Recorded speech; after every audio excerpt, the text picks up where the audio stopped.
Chapter 4. Over the noise of the shouts and the struggle there came a sound like a mighty trumpet, and everyone fell still in fear. Chuluk was frightened as well, though he knew what it was, for when Hamlet trumpeted, it meant he had nearly lost his temper. But before anyone could move, the goddess herself spoke. Her voice was soft and low, like a murmur of waves on a beach at night. "What is the cause of all this commotion? Stop fighting at once. It is good of you to protect me from embarrassment, High Priest, but I should like to hear from this young man and see his friend the elephant.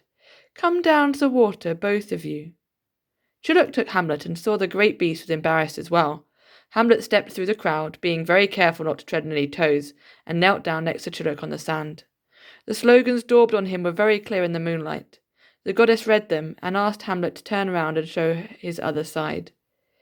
"Eat at Rambashi's jungle grill. Chang loves lotus blossom." I thought I'd washed that one off," Chuluk said. "I think it's charming," said the goddess, "but you mustn't do it any more. Your friend is too wise and noble to be written on, and if he could speak, I'm sure you'd realize that yourself." And she looked at Chuluk in such a way that he knew exactly what she meant and felt ashamed. "However," she went on, "I can see that your request is not a frivolous one. Tell me what you seek." "We've got a friend," Chuluk said eagerly, "and she wants to be a firework maker, you see, and she's done all the apprenticeship, but she wants to get some royal sulphur from Razvani the fire fiend so as to qualify properly. So she's gone off by herself to Mount Merapi, only she didn't know about getting a flask of magic water for protection, and we don't want her to get hurt. So we've come to ask, please, as a great favour, if you could give us some, and then we'll chase after her and see if we can catch her up." The goddess nodded. "Your friend has good friends," she said, "but Mount Merapi is far away and the journey is dangerous. You had better set off at once, and take great care." And as if she had known that they wanted all the time, she held out a little gourd fastened with a silver clasp. Chuluk took it and bowed again, and the orchestra began to play and the dancers to dance, and when people looked at the lake again, the goddess was gone, though no one had seen her vanish. Before they left, Chuluk washed Hamlet clean in the lake. Some of the village children helped, but they didn't for long, because soon there was something else for them to see. A great cloud of smoke and flames coming from the jungle grill. Oh dear, said Chuluk. "There goes Uncle Rambashi's latest plan, Hamlet. I could tell that cook was having trouble. I hope he's all right." "They're all safe," said Hamlet, "and the children are enjoying the fire." Squeals of delight and excitement were coming from the crowd as the roof fell in with a shower of sparks. Buckets of water were being passed on the lake, and Chuluk could hear Rambashi saying, "What a spectacle! What a splendid sight! You know, my boys, that gave me the best idea yet. All we have to do—" "We haven't even had our meal," cried one of the waiters. "Time to go, Hamlet," said Chuluk. And they set off along the lake shore towards the mountains in the distance. By this time, Lila had come to the end of the jungle. Climbing all the time, she moved on and on as the trees thinned out and the path became a mere track and then vanished altogether. All the jungle sounds, the clicking and the buzzing of the insects, the cries of the birds, the monkeys, the drip of the water off the leaves, the croaking of the little frogs, were behind her now. When she'd heard them, she'd enjoyed her company, but now there were nothing except the sound of her foot on the path and the occasional rumble from the mountain, which was so deep that she felt it through her feet as much as she heard it through her ears. When night fell, she lay down on the stony ground beside a rock and wrapped herself in her one blanket. The full moon shone right in her face and kept her awake, and she couldn't get comfortable because of the stones on the ground. Finally, she sat up in annoyance. But there was no one to share her annoyance with. She'd never felt so lonely. "I wonder," she began to say, but shook her head.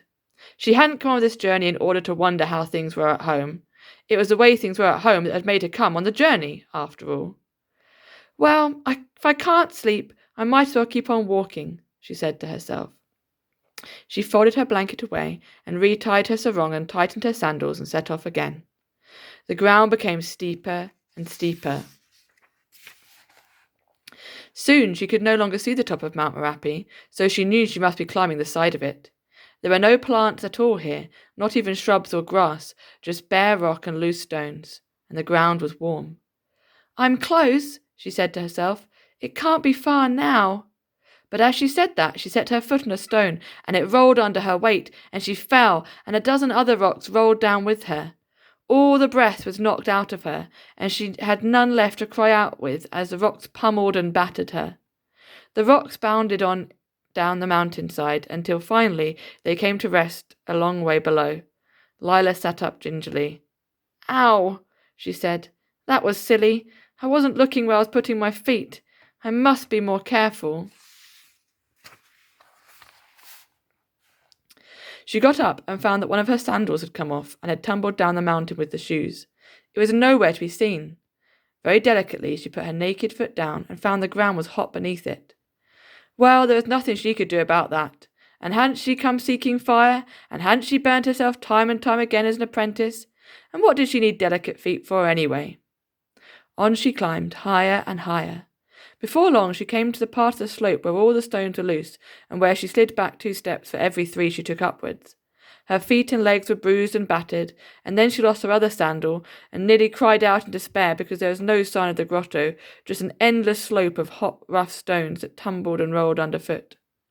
And her throat was parched, and her lungs were panting in the hot, thin air, and she fell to her knees and clung with trembling fingers as the stones began to roll under her again.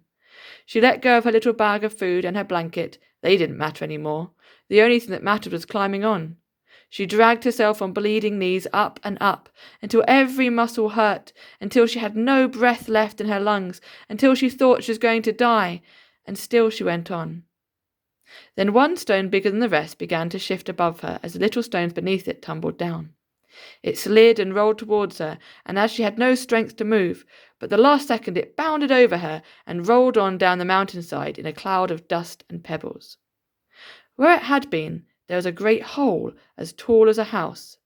The moonlight shone into it a little way, but the hole went deeper still, right into the heart of the mountain.